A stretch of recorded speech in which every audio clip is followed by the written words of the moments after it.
Hello friends, अस्सलाम वालेकुम। मैं आपका दोस्त आपका बैशदान से, और मैं उम्मीद करता हूँ सब दोस्त ठीक ठाक होंगे, खैरियत से होंगे। अल्हम्दुलिल्लाह मैं भी ठीक ठाक हूँ।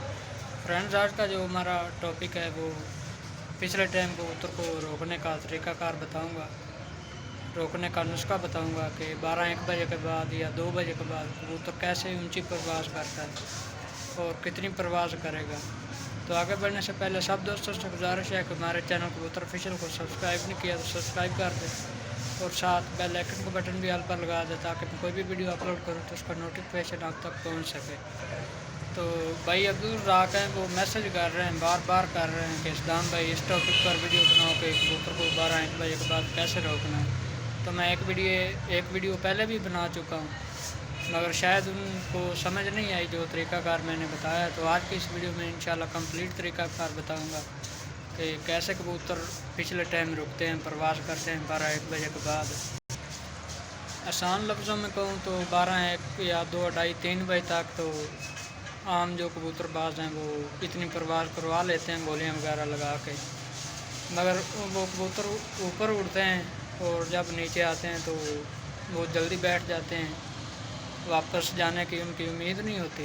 तो जो मैं आज नुस्खा बताऊंगा उससे इंशाल्लाह वापस जाएंगे और परवाज़ भी बहुत अच्छी करेंगे। इससे कबूतर का आना जाना लगा रहता है, कई कबूतर रुक जाता है और कोई कबूतर आना जाना करता रहता है, कभी आदियों में, कभी फुल बंद हो गया आसमान में, कभी तले भी आता है मगर फिर भी ऊपर चला जाता है, वो ज़्यादा तंग नहीं करता। तो जिन भाइयों ने पिछले टाइम कबूतर उड़ाने हैं 12-1 बजे के बाद, जो कबूतर उड़ाना चाहता है उन्होंने 2 काम करने हैं। वो दोनों काम मैं इंशाल्लाह कंप्लीट बताऊंगा, दोनों तरीक़े बताऊंगा कि क्या करना है अपने कबूतर के साथ कि वो कबूतर परवाज़ ज़्यादा बुलंदी में करे और 12-1 बजे के बाद भी ज़्यादा बुलंदी में परवाज़ करे। जितनी भी परवाज़ करे 4-5 बजे तक उड़े या शाम तक उड़े तो वो बुलंदी में ही परवाज़ करे। तो जो पट्टी वाले कबूतर होते हैं उनकी तकरीबन एक ही तैयारी होती है, एक ही वो तरीक़ाकार होता है गर्म करने का, एक ही नुस्खा होता है, मगर थोड़ा बहुत टाइम टेबल का फ़र्क हो सकता है। कुछ दोस्त जो कम डब्बू लगाते हैं 2 घंटे वो बंद करते हैं कबूतर को काढ़ा दे के, कुछ दोस्त ज़्यादा करते हैं। जो मैं आपको तरीक़ा बताऊँगा अगर आप उसी के मुताबिक चले गए तो इंशाल्लाह जितने भी कबूतर परवाज़ करेगा वो बुलंदी में करेगा और 12-1 बजे के बाद भी बुलंदी में ही परवाज़ करेगा। तो ये मेरा गारंटर नुस्खा है। ऐसा तरीक़ा या ऐसा राज आपको कोई भी नहीं बताएगा। काफ़ी सारे यूट्यूब पर चैनल हैं, बहुत अच्छे अच्छे उस्ताद भी मौजूद पड़े हैं, मगर आपको बताएगा कोई नहीं ये राज जो मैं आपको बताने वाला हूँ। तो जो वीडियो का मेन हिस्सा है, जिस टॉपिक पर आज हम बात करने वाले हैं, वो आप ध्यान से सुन लें, नोट कर लें कि कैसे आपने कबूतर को बुलंदी में उड़ाना है।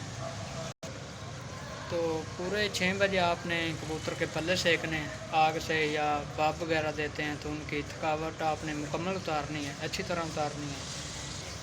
ये शाम 6 बजे आपने कबूतर की थकावट उतारनी है, पल्ले वगैरह सेकने हैं, और उसके बाद आपने 6:15 बजे कबूतर को बंद कर देना है। गर्म करने का जो काढ़ा बना कर देते हैं ना हम छतरी वाले कबूतरों को, वो आपने काढ़ा बनाना है। तो 6:15 आपने कबूतर को बंद कर देना है, उसके ऊपर कोई कपड़ा वगैरह डाल देना है, डब्बू लगा देना है, उसको हवा से बचाना है। और 3 घंटे आपने डब्बू लगाना है, 3 घंटे आपने उन्हें बंद करना है उस कबूतर को। जो कबूतर आपने बाजी में उड़ाना है और चाहते हैं कि 12 बजे के बाद वो ज़्यादा ऊंचाई में परवाज़ करे, तो 3 घंटे का आपने डब्बू लगाना है, 3 घंटे बंद करना है। 3 घंटे का डब्बू लगाने के बाद, 3 घंटे बंद करने के बाद जो मेन हिस्सा है वो है सुबह 4 बजे, जिस टाइम आपने कबूतर को पलटना है। तो पलटने के बाद आपने फ़ौरन कबूतर को नीम कोसा पानी देना है, ठंडा पानी आपने नहीं देना, नीम कोसा पानी देना है। इससे ज़्यादा बुलंदी में कबूतर परवाज़ करेगा। और उसके बाद चलते हैं गोली पर। गोली आपने कबूतर को बंद करके लगानी है। गोली बंद करने के तरीक़ाकार मैंने बताया हुआ है, वो वीडियो आप देखना चाहो तो देख सकते हैं, उसका लिंक डिस्क्रिप्शन में है। और जो गर्म करने का तरीक़ाकार है उन वीडियो का भी लिंक डिस्क्रिप्शन में, चाहो तो आप देख सकते हो। तो अब हमें इजाज़त दीजिए, अब हम किसी नए टॉपिक नए नुस्खे के साथ मिलेंगे। तब तक के लिए अल्लाह हाफ़िज़, अस्सलामु अलैकुम।